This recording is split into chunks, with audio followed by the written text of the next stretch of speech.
Hello friend, I am Krishna. Welcome to फ्रेंडसेट preparation YouTube channel. इस channel पर मैं लेके आता हूँ आपके लिए एजुकेशनल वीडियो। इस वीडियो में हम लोग पढ़ने वाले हैं क्लास 4 की ईवीएस की बुक लुकिंग अराउंड से चैप्टर हुतुतु हुतुतु, और इस चैप्टर का मैं करवा रहा हूँ आपको ये सेकंड पार्ट। इससे पहले हमने इस चैप्टर का फर्स्ट पार्ट कंप्लीट किया था, और फर्स्ट पार्ट में मैंने आपको ये जो स्टोरी है हुतुतु हुतुतु की स्टोरी स्टार्ट करवाया था, और साथ के साथ हम लोगों ने क्वेश्चन नंबर 1 से लेकर के क्वेश्चन नंबर 3 तक हम लोगों ने कंप्लीट किया था। उम्मीद है आपने ये वाली वीडियो जरूर देखा होगा। आज जो हम लोग करने जा रहे हैं इसका सेकंड पार्ट करने जा रहे हैं, और सेकंड पार्ट में मैं आपको करवाऊंगा क्वेश्चन नंबर 4 ऑनवर्ड, और साथ के साथ जो भी स्टोरी है उसे भी आगे हम लोग कंटिन्यू करने वाले हैं। चैनल पे नए हो, चैनल को अभी तक सब्सक्राइब नहीं किया है तो फटाफट सब्सक्राइब जरूर कर लो, ताकि आपको आने वाली हर लेटेस्ट वीडियो की नोटिफिकेशन रिसीव हो सके। ये फ्रेंडसेट प्रिपरेशन चैनल, इसे सब्सक्राइब करना है, और इसके साथ ये जो सेकंड चैनल है मेरा, जो मेरे नाम से है मिस्टर कृष्णा साहब, ये दोनों चैनल सब्सक्राइब कर लो, ताकि आपको हर लेटेस्ट वीडियो की जानकारी मिलती रहे। अब देखो, आपकी बुक के अंदर जो हेडिंग है वो है द गेम ऑफ कबड्डी। इस हेडिंग को आज हम लोग कंप्लीट करने वाले, स्टार्ट हम इससे करेंगे। और हाँ, अगर वीडियो को लाइक नहीं किया है तो पहले तो भाई वीडियो को लाइक जरूर करो। जब आप लाइक करते हो तब मुझे लगता है कि हाँ, वीडियो पसंद आ रही है तो मैं आपके लिए और वीडियो लाऊं। तो लाइक जरूर कर दो, लाइक बटन नीचे है उसे प्रेस करके।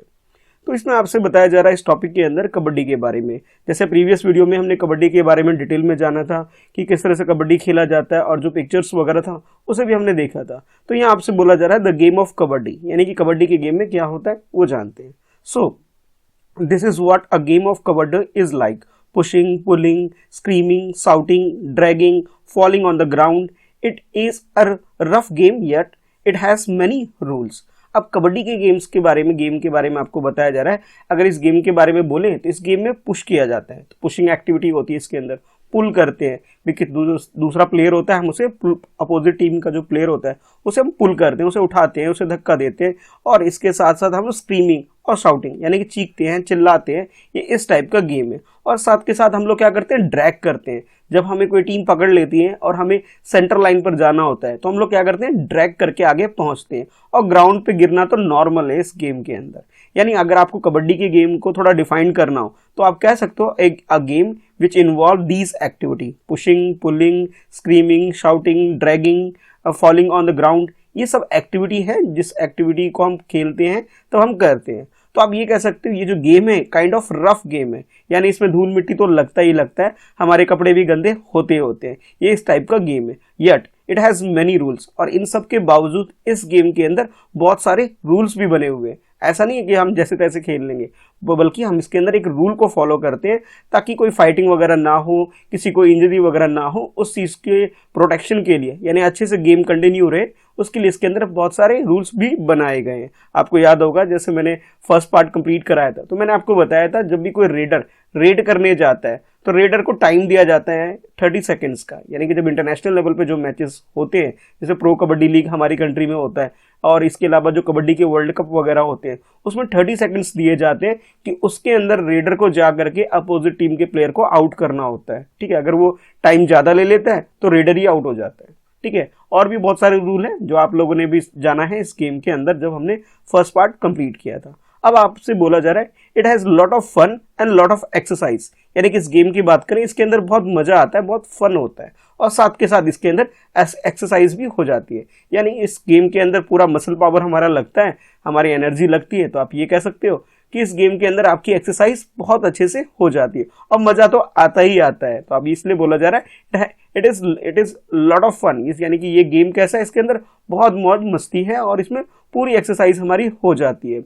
Holding your breath while running and continuously saying kabaddi kabaddi, मतलब इस गेम में क्या होता है कि अपनी सांस को पकड़ के रखते हैं, यानी कि एक ही सांस में हम लोग कंटिन्यूसली लगातार क्या बोलते हैं, कबड्डी कबड्डी हम लोग बोलते चले जाते हैं। And also try to touch the players of the opposite team, और साथ के साथ जब हम लोग कबड्डी कबड्डी बोल रहे होते हैं तो जो हमारी अपोजिट टीम है जिसके अगेंस्ट हमारा मैच है, उसके प्लेयर को हमें टच करके वापस भी आना होता है। यानी एक तो कबड्डी कबड्डी बोलना होता है, सांस नहीं तोड़नी होती है, और दूसरा जो दूसरी टीम है यानी अपोजिट टीम है उसके प्लेयर को हमें टच करना होता है। तो जब ये सारी चीजें हम लोग कर लेते हैं तब जाकर के हम जीत पाते हैं। तो यानी कि कबड्डी के गेम के बारे में आपको डिटेल में बताया जा रहा है चैप्टर के अंदर कि कबड्डी के गेम में होता क्या है। So many things to do in kabaddi, और इस तरह से कई बहुत सारी चीजें हम लोग कबड्डी गेम के अंदर करते हैं। You can do this as long as you can hold your breath, और ये तब तक कर सकते हो जब तक आप अपनी सांस पे कंट्रोल है, यानी कि जिसकी लॉन्ग ब्रीदिंग एक्सरसाइज जिन्होंने बहुत अच्छी से कर रखी है, ठीक है, ज़्यादा देर तक कबड्डी कबड्डी बोल सकते हैं, तो वो तो भी बहुत अच्छे से खेल पाएंगे इस गेम को। लेकिन जो जिनकी भाई लंबी सांस नहीं ले सकते हैं, जो ज़्यादा देर तक कबड्डी कबड्डी नहीं बोल पाते हैं, तो उसके लिए इस गेम को अच्छे से खेल पाना पॉसिबल नहीं है। यानी कि आप ये कह सकते हो कि ब्रीदिंग एक्सरसाइज भी होती है, ठीक है, एक्सरसाइज हमारी मसल पावर की भी एक्सरसाइज हो जाती है, और फन तो आता ही आता है। और इस गेम के अंदर हम बहुत सारी एक्टिविटी करते हैं, जिस वजह से ये जो कबड्डी जो गेम है, रफ गेम होने के बावजूद लोग इसे पसंद करते हैं। और आप में से भी बहुत सारे बच्चे होंगे जो कबड्डी खेलना पसंद करते होंगे। तो मुझे कमेंट में नीचे बताना भाई, ये लाइव चैट में भी आप बता सकते हो कि आपको ये गेम पसंद है या नहीं है। You need to use both your body and mind in this game, यानी कि इस गेम को जब हम खेलते हैं तो इस गेम के बारे में आपसे बोला जा रहा है कि इस गेम के अंदर आपकी बॉडी का भी यूज होता है और साथ के साथ आपका माइंड का भी। यानी कि जब आप खेलते हो तो हाथ से टच वगैरह करते हो, अपनी बॉडी से पावर वगैरह लगाते हो, और साथ के साथ अपना दिमाग में इस्तेमाल करते हो। और कहोगे सर दिमाग कैसे इस्तेमाल करते हैं? चलो आगे पढ़ते हैं और जानते हैं कि इसमें दिमाग कैसे इस्तेमाल होता है। You have to use your strength to pull और स्टॉप द प्लेयर। आपका जो बॉडी है, यानी आपका जो पावर है, आप क्या करते हो, दूसरा जो प्लेयर होता है उसको पुल करते हो, उसे पुश करते हो, उसे स्टॉप करते हो। इस चीज के लिए आप तो अपनी बॉडी का इस्तेमाल करते हो, अपनी पावर का इस्तेमाल करते हो। At the same time you have to think, और उसी टाइम पे आपको सोचना भी पड़ता है about how to enter the other side, कि आपको ये भी सोचना होता है कि किस तरह से एंटर कर सकते हो और टच करके फिर दोबारा अपनी टीम के पास वापस आ सकते हो। यानी कि आपको सोचना पड़ता है, अपना दिमाग भी लगाना पड़ता है, सिर्फ पावर से नहीं होता, बल्कि ये आप कह सकते हो ये बॉडी के साथ साथ माइंड का भी गेम है। You have to decide whom to touch quickly and come back, यानी कि आपको इसके अंदर डिसाइड करना पड़ता है कि आप किसको टच करके जल्दी से वापस आ सकते हो। यानी कि आप पिक करते हो कि कौन कौन से प्लेयर ऐसे हैं जो ढीले ढाले हैं, ठीक से नहीं खेल रहे हैं, तो उसको फटाफट क्विकली जाकर के उसको टच कर दोगे और जाकर के वापस आ जाओगे। तो ये सब चीजें हम कैसे डिसाइड करते हैं? अपने माइंड का यूज करके, है ना, और बॉडी का यूज तो है ही इस गेम के अंदर। तो जब दोनों चीजों का यूज होता है तो आप कह सकते हो कबड्डी कैसा गेम है, बॉडी प्लस माइंड का गेम है, दोनों चीज इसके अंदर इन्वॉल्व हो जाती है।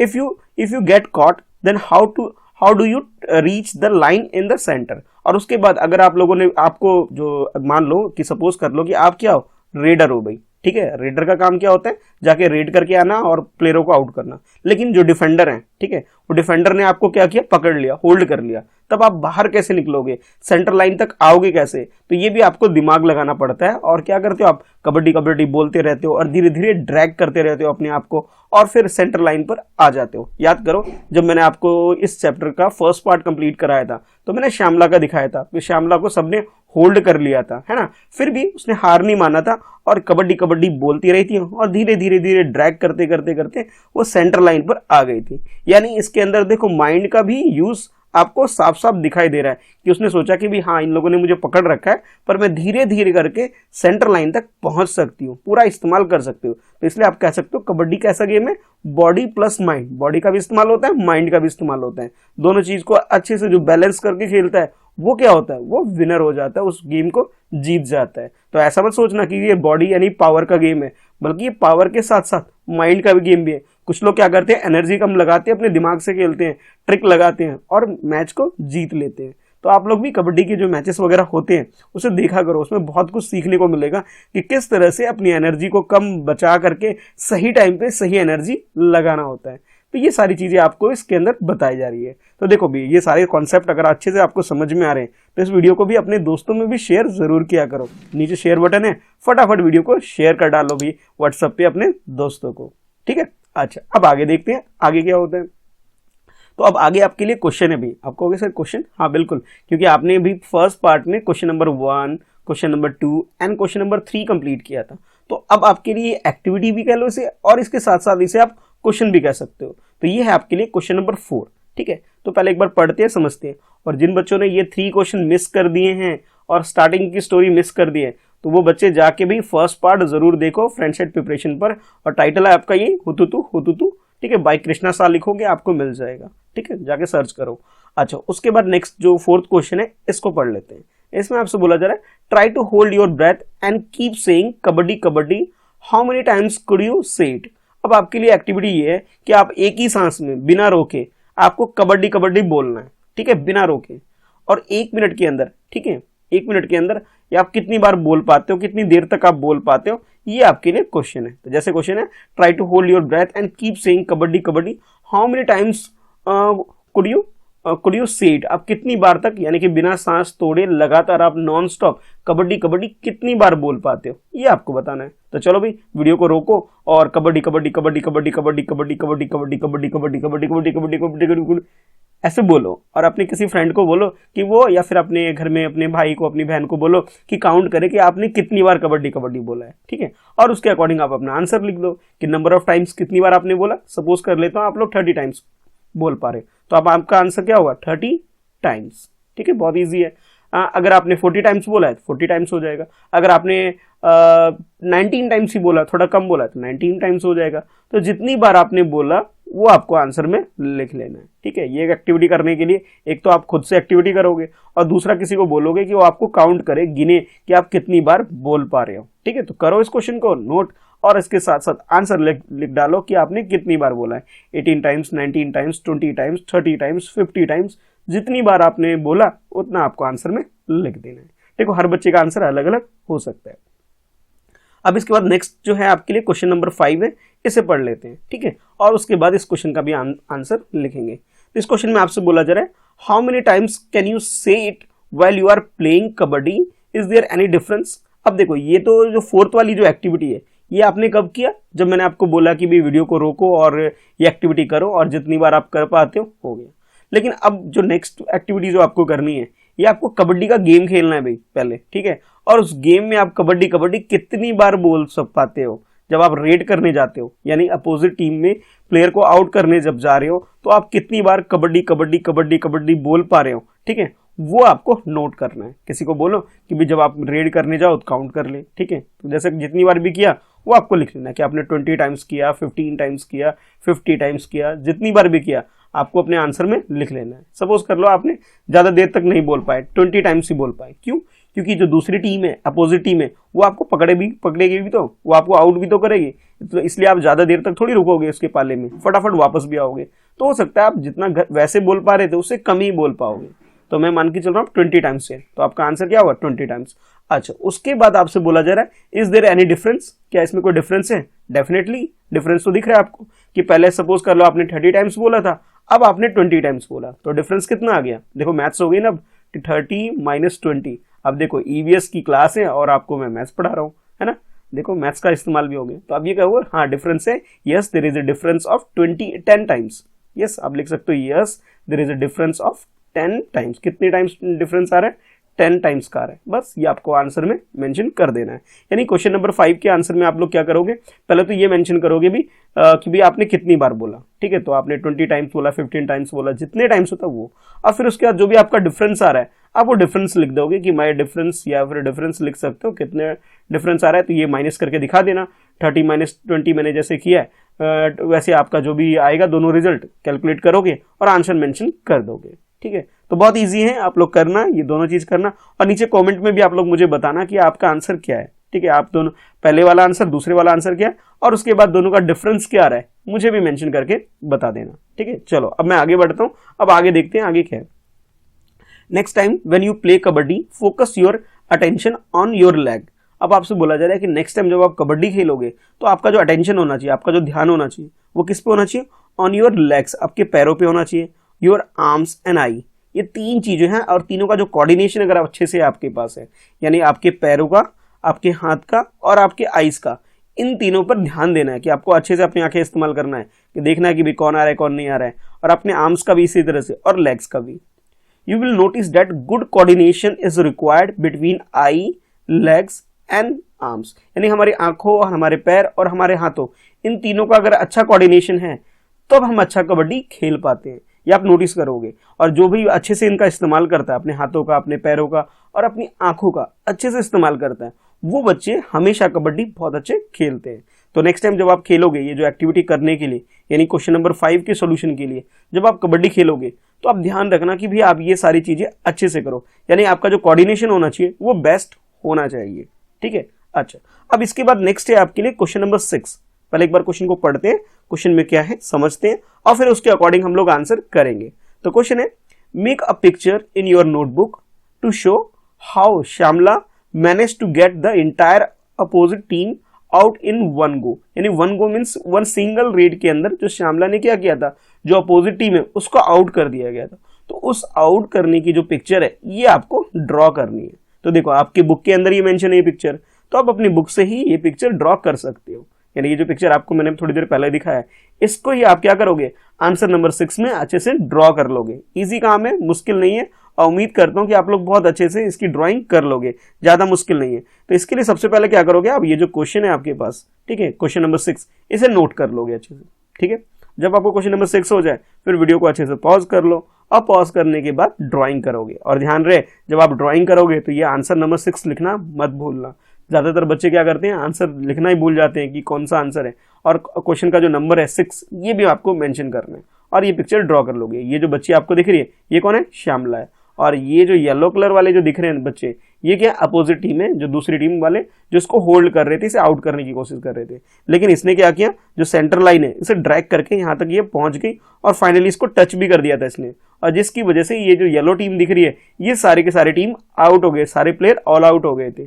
तो ये पिक्चर आपको इस क्वेश्चन के अंदर ड्रॉ कर लेना है। तो आई होप आप लोग कर सकते हो, बहुत ईजी क्वेश्चन है, ज्यादा टफ नहीं है। ठीक है, तो वीडियो रोक करके पहले से कंप्लीट करो फिर आगे बढ़ना। ठीक है, अच्छा अब इसके बाद नेक्स्ट देखते हैं क्वेश्चन नंबर 6 के बाद क्वेश्चन नंबर 7। अब देखो क्वेश्चन नंबर 7 में क्या है, पहले क्वेश्चन को पढ़ लेते हैं। क्वेश्चन है, what does it mean to be out in games, when does one gets out in kabaddi. मतलब कबड्डी में जो आउट होते हैं वो किस तरह से आउट होते हैं, आउट का मतलब क्या है, ये आपसे पूछा जा रहा है। तो पहले मैं इसे रफ कर देता हूं ताकि आपको एक्सप्लेन कर सकूं कि जब आप कबड्डी खेलते हो तो कबड्डी खेलते हो तो उसमें एक सेंटर लाइन होती है। सपोज कर लो ये आपकी टीम है, ठीक है, यहाँ पे आपकी टीम के प्लेयर है, और इधर आप कह सकते हो जो अपोजिट टीम है वो इधर है। मैं अपोजिट टीम के लिए फिर अपोजिट T4 टीम लिख देता हूँ कि इस तरफ आपकी अपोजिट टीम है और इस तरफ आपकी टीम है। तो जब आप लोग रेड करने जाते हो तब आउट खुद भी हो जाते हो जब वो आपको होल्ड करते हैं। कई बार ऐसा भी होता है कि आप जाकर के उनको टच करके आ जाते हो तो आउट हो जाते हो, और कई बार ऐसा भी होता होगा कि जब आप ये कबड्डी का मैच खेल रहे हो, ठीक है, कबड्डी का मैच खेल रहे हो, तो जो अपोजिट टीम का रेडर आता है वो आपको टच करता है तब भी आउट हो जाते हो। तो ये सारे तरीके हैं जिससे कबड्डी के अंदर जो प्लेयर है वो आउट होते हैं। ठीक है, तो पहले आपको ये बताना है कि कैसे कैसे आउट होते हैं, आपको वो बताना है इस क्वेश्चन के अंदर। तो आउट का होने कैसे होते हैं, पहले तो क्वेश्चन को नोट कर लोगे, और जब आप क्वेश्चन को अच्छे से नोट कर लोगे फिर उसके अकॉर्डिंग आप इसके अंदर आंसर लिखोगे कि किस किस तरीके से हम लोग कबड्डी के मैच में आउट होते हैं। तो इसके आंसर को हम लोग लिखेंगे आंसर नंबर 7। और मैं आपको ये 3 मेथड बता रहा हूँ आपको कि there are 3 way to get out in kabaddi. Kabaddi के अंदर आउट होने के 3 मेथड है। फर्स्ट मेथड बता रहा हूँ, यानी कि नंबर 1 या A डाल सकते हो। इसमें होता क्या है, if a player is stop by the opposite team doing his red, कि आप रेड करने के लिए गए और जो अपोजिट टीम है उसने आपको टच कर दिया, मतलब सपोज करो उसने आपको स्टॉप कर दिया, अपोजिट टीम के प्लेयर ने आपको स्टॉप कर दिया, जो भी जब आप रेड करने गए सबने आपको पकड़ लिया, आपको सेंटर लाइन तक आने नहीं दिया, तो क्या होगा, आप आउट हो जाओगे। एक मेथड तो ये हो गया। दूसरा, if he touches the raider and is not stop by the team, कि कोई रेड करने गया, सपोज कर लो आप ही रेड करने गए, रेडर बन करके रेड करने गए, और आपने जब दूसरे प्लेयर को टच कर दिया और उस टीम के प्लेयर ने आपको स्टॉप नहीं किया तो अब आउट कर दिया आपने। ठीक है, यानी कि ऐसे समझो कि जैसे ये कबड्डी का मैच चल रहा है, आप गए रेड करने के लिए और आपने किसी को टच करके आ गए, या उन लोगों ने आपको छू लिया, टच कर लिया, और आपके आगे उन लोगों ने आपको स्टॉप नहीं कर पाए और आप रिटर्न अपनी टीम में वापस आ गए। इट मीन जिसने आपको टच किया था या आपने जिसको टच किया था वो सारे के सारे प्लेयर क्या हो जाएंगे, वो सारे प्लेयर आउट हो जाएंगे। तो एक मेथड ये हो गया। अच्छा, नेक्स्ट आप ये कह सकते हो, if he stop saying kabaddi kabaddi. कई बार आप रेड करने जाते हो और भाई बीच में सांस तोड़ देते हो और कबड्डी कबड्डी बोलना भूल जाते हो, छोड़ देते हो, थक जाते हो, तो भी एक तरीका है आउट होने का। तो ये मैंने आपको 3 मेथड बताया, 3 वे बताया जिससे कि कबड्डी के मैच में प्लेयर आउट होता है। फर्स्ट ये बताया मैंने कि जब आप रेड करने गए तो आपको भाई सबने, जो अपोजिट टीम है उसने स्टॉप कर लिया, उसने पकड़ लिया, यानी डिफेंडर ने आपको स्टॉप कर लिया, तो क्या हो गए, आउट हो गए। सेकंड मैंने ये बताया कि आप रेड करने गए और आपको किसी ने स्टॉप नहीं किया, बल्कि आपने क्या किया, उन सबको टच करके वापस आ गए, तो अपोजिट टीम है वो उसके प्लेयर आउट हो गए। और थर्ड मैंने आपको बताया कि आप रेड करने के लिए गए और आपने कबड्डी कबड्डी बोला नहीं और बीच में आपने सांस तोड़ दी, तो भी आप आउट मान लिए जाओगे। यानी कि ये 3 ऐसे मेथड है, 3 ऐसे वे मैंने आपको बताया जिसमें एक प्लेयर आउट हो सकता है। आप चाहो तो ज्यादा भी लिख सकते हो, मैंने 3 लिखा है। ठीक है, तो इस तरीके से आप क्या कर सकते हो, क्वेश्चन नंबर 7 का आंसर लिख सकते हो। और हाँ, अगर अभी तक चैनल सब्सक्राइब नहीं किया है तो फटाफट भी चैनल सब्सक्राइब कर लो, फ्रेंडसेट प्रिपरेशन, और साथ के साथ जो मेरा सेकंड चैनल है मिस्टर कृष्णा सा, चैनल सब्सक्राइब कर लो। ठीक है, सब्सक्राइब करते नहीं हो, जल्दी कर लो, फिर बोलते हो कि सर वीडियो कब आ रही, वीडियो कब आ रही। जब आप सब्सक्राइब करोगे तभी तो नोटिफिकेशन आएगा। ठीक है, तो सब्सक्राइब कर लो। और हाँ, वीडियो को लाइक नहीं किया है तो लाइक भी फटाफट कर दो, लाइक बटन को प्रेस करके। अच्छा चलो, अब चलते हैं फिर नेक्स्ट क्वेश्चन यानी कि क्वेश्चन नंबर 8 की तरफ, कि 8 में आपसे क्या पूछा जा रहा है। तो अभी तक आप लोगों ने यहाँ तक कंप्लीट कर लिया, यानी कि क्वेश्चन नंबर 7 तक कर लिया। अब 7 के बाद जो नेक्स्ट क्वेश्चन है ये आपकी बुक में कुछ इस टाइप से है। ठीक है, जो आप ये देख सकते हो, ये है आपकी बुक में क्वेश्चन नंबर 8। तो पहले इसको पढ़ते हैं, समझते हैं। In some games, it is very important to touch the player. For example, in a game Kho-Kho, you get out when someone touches you. You also get your turn by someone's touch. Next, some games in which it is very important to touch the player. It means इस question के अंदर आपसे बोला जा रहा है कि अगर हम कबड्डी की बात करें तो कबड्डी में टच करना काफी इंपॉर्टेंट है। इसी तरह अगर हम खो खो गेम की बात करें तो खो खो में भी क्या होता है कि किसी को टच करना जरूरी होता है, यानी कि टच करना बहुत इंपॉर्टेंट रोल प्ले करता है उस गेम के अंदर। तो इसी तरह से आपसे पूछा जा रहा है कि कबड्डी और खो खो के अलावा ऐसे कौन कौन से इंपॉर्टेंट गेम है जिसके अंदर टच करना, किसी को टच करना यानी कि प्लेयर को टच करना इंपॉर्टेंट है। It means you have to write the name of the games in which you have to touch the players. जिसमें प्लेयर को आपको टच करना है उस गेम के आपको नाम मेंशन करना है। जैसे यहाँ पे 3 डैश गिवन है, it means you have to write at least 3 names of game आपको मेंशन करने हैं, जिसके अंदर आप कह सकते हो कि भी प्लेयर को आउट करना, हमें टच करके आउट करना जरूरी होता है। तो पहले तो क्वेश्चन नोट कर लोगे, ठीक है, और जैसे ही क्वेश्चन को नोट कर लोगे उसके बाद आपको आंसर लिख सकते हो कि देखो खो खो कबड्डी तो आप ऑलरेडी जानते ही हो कि जैसे क्वेश्चन में मेंशन किया था क्या खो खो, और कबड्डी तो आप लोग जानते इसलिए क्योंकि आप ये चैप्टर कबड्डी के ऊपर बेस्ड है। इसके अलावा एक गेम होता है रेड लाइट ग्रीन लाइट, इस तरह से बच्चे खेलते हैं, उसमें बोलते हैं ना red light what do you से, वो रेड कहता है, सब लोग रेड कलर को टच करते हैं, किसी ने कह दिया ब्लू तो ब्लू कलर को टच करते हैं। तो ये गेम होता है, आप लोगों ने खेला होगा, और हो सकता है इस गेम को आप किसी और नाम से भी बोलते हो, तो वो गेम हो गया। अच्छा, इसके अलावा ब्लाइंड मैन्स बफ, ये गेम होता है जिसके अंदर आंखों पे पट्टी बांध दी जाती है और फिर सबको टच करना होता है, आउट करना होता है। ठीक है, तो ये गेम होता है। अच्छा, थर्ड गेम आप ये कह सकते हो छुपन छुपाई, यानी हाइड एंड सीक भी हम लोग बोलते हैं। तो ये 3 गेम्स मैंने आपको ऐसे बताए जिसके अंदर टच करना इंपॉर्टेंट होता है।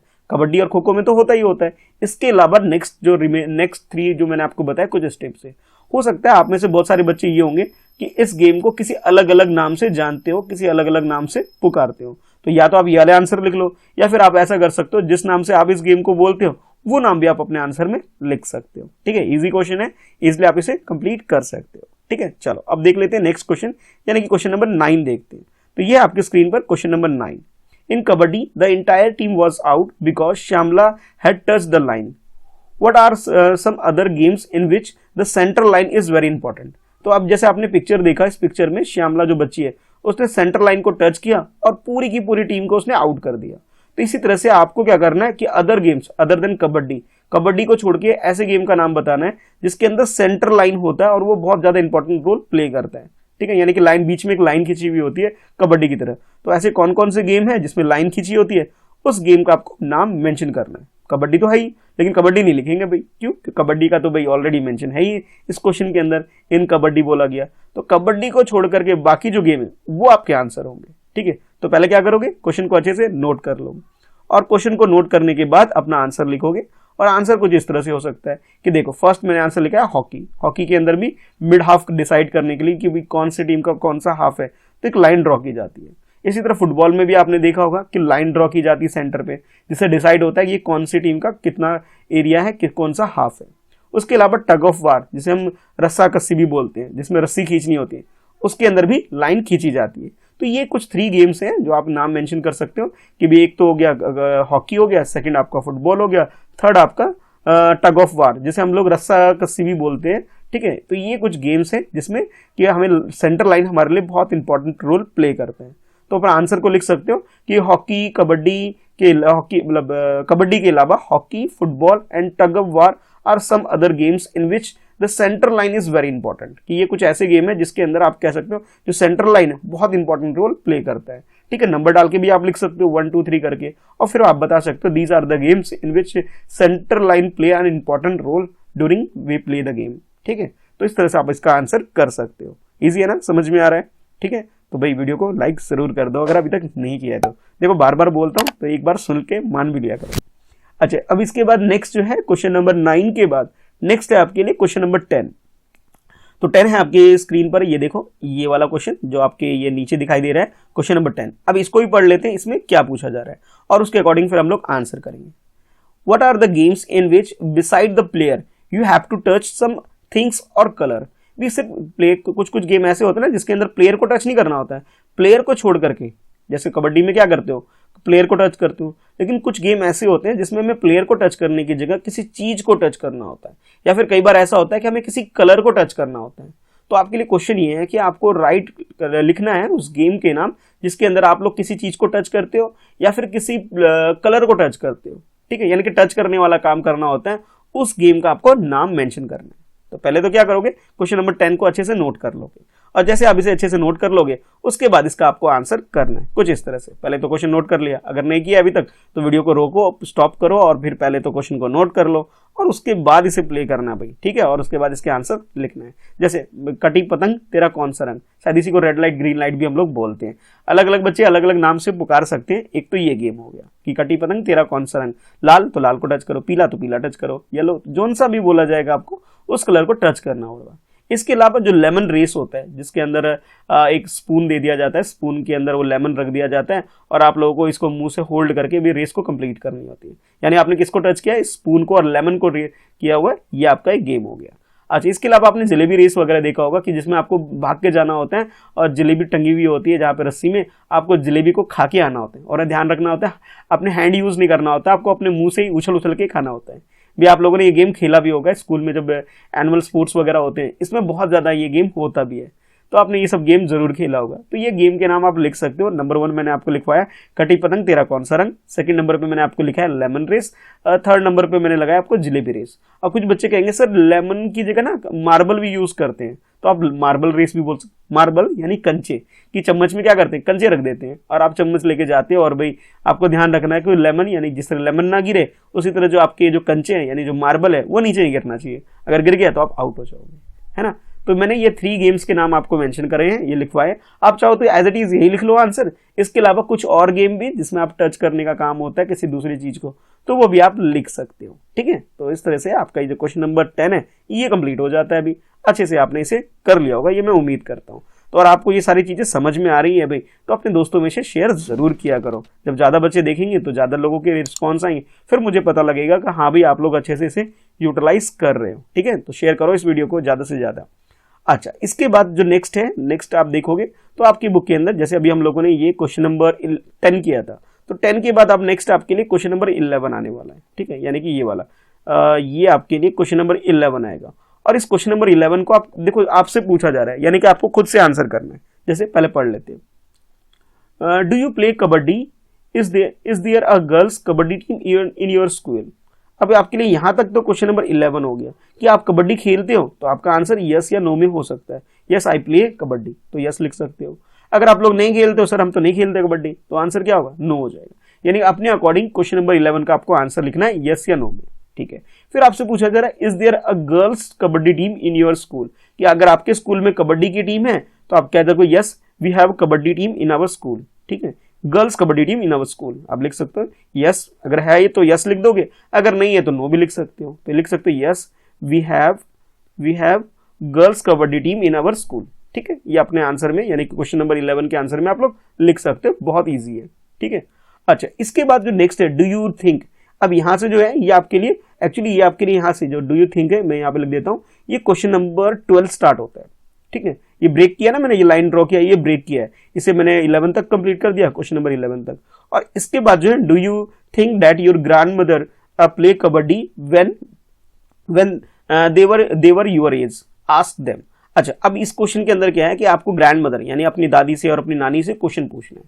ठीक है, खुद से आंसर नहीं लिखना है। क्या करोगे, आप अपनी दादी या नानी की हेल्प लोगे और जाके उनसे पूछना। पहले तो आपको सोचना है कि हाँ खेलते थे कि नहीं खेलते थे। आप जाके उनसे पूछ भी सकते हो कि दादी आप कबड्डी खेलते थे क्या जब आप छोटे थे, मेरे साथ जब क्लास 4 में पढ़ते थे, मेरी उम्र के थे, तो क्या आप कबड्डी खेलते थे। तो बोलेगी हाँ मैं तो खेलती थी, मैं तो बहुत अच्छा खेलती थी, सबको आउट कर देती थी, ऐसे ऐसे बोलेगी आपकी दादी। अगर यस बोलती है तो आपका आंसर यस हो जाएगा। अगर वो कहती नहीं नहीं हम लोग कबड्डी नहीं खेलते थे, हमारी मम्मी पापा तो खेलने से मना करते थे, तो आंसर नो भी हो सकता है। तो जाओ उनसे जाके पूछो और अपना आंसर लिख दो, ठीक है, कि आप उसका आंसर क्या है, कि यस खेलते थे तो यस लिखोगे, नहीं खेलते थे तो नो लिख दोगे, ठीक है। अपने आप नहीं लिखना है भाई, ध्यान रहे, आपको क्या करना है, जाना है दादी के या नानी से पूछना है, और दोनों का आंसर लिख सकते हो कि माई ग्रैंड मदर, ब्रैकेट में लिख देना दादी, play kabaddi when she was of my age, ठीक है। अगर आप दादी की जगह नानी का लिख रहे हो तो माई ग्रैंड मदर, ब्रैकेट में लिखना नानी, ठीक है, नानी मेंशन कर देना, ठीक है। Play kabaddi when she was of my age, yes है तो यस लिख देना, नो है तो नो भी लिख सकते हो, ठीक है। तो क्वेश्चन नंबर 11 और 12 ये दोनों क्वेश्चन आपको खुद से करने हैं, बहुत इजी है, आप यस या नो में इसमें आंसर करना है तो आप लोग कर सकते हो। अरे उसके बाद जैसे आप ये 12th क्वेश्चन कंप्लीट कर लोगे तो आप आपके बाद आपके लिए क्वेश्चन नंबर 13 है, ठीक है। पहले इसको समझते हैं इस क्वेश्चन में है क्या, और उसके अकॉर्डिंग आपको आंसर करना है। तो क्वेश्चन नंबर 13 में, do girls in your area play kabaddi और एनी अदर आउटडोर गेम्स। पहले तो आपसे पूछा गया कि आप जिस एरिया में रहते हो, जिस एरिया, जिस लोकेशन, जिस गली में रहते हो, वहाँ पे जितनी भी गर्ल्स है उन सब के बारे में आपको बताना कि क्या ये सारी लड़कियां कबड्डी खेलती हैं। अगर खेलती है तो यस लिख देना, ठीक है। अगर कबड्डी नहीं खेलती है तो कहोगे नो सर कबड्डी नहीं खेलते सर, कुछ और गेम खेलते हैं, ऐसा भी हो सकता है। तो कुछ और गेम आउटडोर गेम होना चाहिए, जैसे क्रिकेट हो सकता है, ठीक है, क्रिकेट हो सकता है, फुटबॉल हो सकता है, ठीक है, हॉकी हो सकता है, या जो भी आउटडोर गेम की कैटेगरी में आता है। क्या वो सारे गेम आप लोग खेलते हो? तो मुझे तो लगता है अभी आप लोग जरूर खेलते होंगे, कि बच्चे और गेम ना खेले ऐसा तो पॉसिबल है नहीं। तो मुझे नहीं लगता किसी बच्चे का आंसर नो होगा, बल्कि सारे बच्चों का आंसर यस ही होगा, है ना। तो मैं मान के चल रहा हूँ आपका आंसर क्या यस होगा। अगर नहीं खेलते तो नो भी लिख सकते हो, बट मैं जानता हूँ ज्यादातर बच्चों का आंसर यस ही होगा। अच्छा, फिर आगे आपसे पूछा जा रहा है, is there if there are girls who do not play then what are the reason for them not playing, discuss. अब नेक्स्ट आपसे पूछा जा रहा है, इसी क्वेश्चन का पार्ट है, अगर आपका आंसर नो है, ऐसा भी तो हो सकता है कि कुछ बच्चे नहीं खेलते हो, तो जो नहीं खेलते उनके पीछे रीजन क्या है। तो रीजन ये हो सकता है कि maybe their parents not allowed them to play, ठीक है। एक रीजन तो ये हो सकता है कि जो उनके जो पेरेंट्स हैं वो उनको अलाउ नहीं करते होंगे। यानी इस क्वेश्चन नंबर 13 के अगर आंसर की बात करें तो आंसर देखो दो तरीके के इसके आंसर हो सकते हैं, यस भी हो सकता है, नो भी हो सकता है। पहले तो अब मैं यस लिख लेता हूं, अगर आप खेलते हो तो यस वी प्ले लिख सकते हो, yes we play outdoor game, ठीक है। अगर आप खेलते हो आउटडोर गेम तो यस लिखो वी प्ले आउटडोर गेम्स, ठीक है, हो गया कंप्लीट आंसर। अगर आप लोग नहीं खेलते हो तो आप लिखोगे नो लिख दोगे। अब रीजन क्या है वो आपको मेंशन करना है कि नो माई पेरेंट्स या our parents not allowed us to play game, ये भी लिख सकते हो। No my parents don't allow us to play outdoor game, कि जो हमारे जो पेरेंट्स हैं वो हमें आउटडोर गेम खेलने के लिए अलाउ नहीं करते हैं, ठीक है। तो आप ये भी मेंशन कर सकते हो, ठीक है। तो अब जैसे ज्यादा बच्चों के लिए लिख रहे हो तो आप लिख सकते हो कि आवर पेरेंट्स भी, आप भी होगे और आपके जो ब्रदर सिस्टर हैं उनको भी हो सकता है अलाउ ना करते हो। तो इस तरह से आप दोनों में से कोई एक आंसर लिखना है, यस वाला भी आंसर हो सकता है, नो वाला भी आंसर हो सकता है। तो मुझे तो ज्यादातर ये लग रहा है कि आप लोग खेलते जरूर होंगे, और यहाँ पे आप लोग क्या करना, गेम के नाम भी मेंशन कर देना, we play football, we play kabaddi, we play kho kho, जो सा भी गेम खेलते हो उस गेम के नेम आप अपने आंसर में मेंशन जरूर कर देना। अगर नहीं खेलते हैं तो आपको रीजन मेंशन करना है, नो लिखोगे और उसके बाद रीजन लिखोगे कि किस वजह से आपके पेरेंट्स अलाउ नहीं करते, या आपके पास ग्राउंड नहीं है, इक्विपमेंट नहीं है, जो भी रीजन है उस रीजन के अकॉर्डिंग आप लिख सकते हो। और मे बी अभी आजकल के सिनेरियो की अगर बात करें कि कोरोना की वजह से भी हम लोग नहीं खेल पाते, और पेरेंट्स मतलब आपके पेरेंट्स पहले तो अलाउ करते थे, अब हो सकता है इस टाइम पे अलाउ ना करते हो कि कोरोना वगैरह हो ना जाए, आपको इन्फेक्शन से प्रोटेक्शन के लिए आपके पेरेंट्स अलाउ नहीं कर रहे, तो ये भी आप मेंशन कर सकते हो, ठीक है। तो बहुत इजी है क्वेश्चन नंबर 13 का आंसर। ऐसा करना, नीचे ये लाइव चैट में भी आप लोग इसका आंसर लिख के बताओ, ताकि मुझे पता लगे कि करेक्ट रीजन क्या है, कि आप लोग खेलते हो कि नहीं खेलते हो, ठीक है। अगर खेलते हो तो कौन सा गेम खेलते हो मुझे बताओ। अच्छा, अगर नहीं खेलते हो तो रीजन क्या है ना खेलने का वो आपको मेंशन करना है। अच्छा, जाते जाते अब फाइनली हम एक प्लेयर के बारे में पढ़ लेते हैं, ठीक है। अब ये सेकंड पार्ट में इसको कंप्लीट करने वाला हूं बस, ठीक है। एक कन्नम ये जो है मलेश्वरी, इनके बारे में थोड़ा सा पढ़ लेते हैं। जो आपको ये पिक्चर दिखाई दे रहा है ये एक प्लेयर है हमारी कंट्री की, और इन्होंने क्या किया हुआ है, ओलंपिक में मेडल जीता हुआ है, ठीक है। और सिर्फ ओलंपिक में मेडल नहीं, बल्कि इंटरनेशनल लेवल पे जितने बहुत सारे गेम में इसने पार्टिसिपेट किया है, और टोटल इन्होंने 29 मेडल इंटरनेशनल लेवल पर, यानी वर्ल्ड लेवल पे इन्होंने 29 मेडल इन्होंने जीते हुए। बहुत टैलेंटेड प्लेयर रही हैं हमारी इंडिया की, ठीक है। जिस तरह से अभी आप लोगों ने सुना होगा मीराबाई चानू, ठीक है, वो कौन है, वेट लिफ्टर है, और उन्होंने क्या किया भी, वेट उठाया ज्यादा और इस वजह से उनको सिल्वर मेडल अभी रिसेंटली टोक्यो ओलंपिक में उसे मिला है। लेकिन उनसे पहले जो फर्स्ट लेडी है, जो सबसे पहले जो लड़की जिन्होंने ये मेडल जीता था हमारी कंट्री की तरफ से ओलंपिक में, वो है कर्नम मल्लेश्वरी। और इन्होंने क्या किया था इसके बारे में आपकी छोटा सा आपको इसके बारे में बताया जा रहा है। इनकी एक छोटी सी स्टोरी आपको दे रखी, पढ़ते हैं। हैव यू सीन और read about her in the newspaper? क्या आपने न्यूज़पेपर में इनका नाम कभी पढ़ा है या सुना है? तो हो सकता है यस भी हो और नो भी हो। लेकिन आजकल जैसे ओलंपिक चल रहे थे भी, तो इनका नाम बहुत ज़्यादा फोकस किया जा रहा था। क्यों? क्योंकि अभी रिसेंटली मैंने बताया आपको कि भी मीराबाई चानू ने पहले मेडल जीता था, और उससे पहले जो कर्नम मल्लेश्वरी थी इन्होंने जीता था, तो इनका नाम भी न्यूज़ में आ रहा था। तो आपने सुना होगा इसका नाम, तो आंसर यस ही हो सकता है आपका। तो आपसे बोला जा रहा है Karnam Malleswari is a weight lifter. ये कौन है? Weight lifter.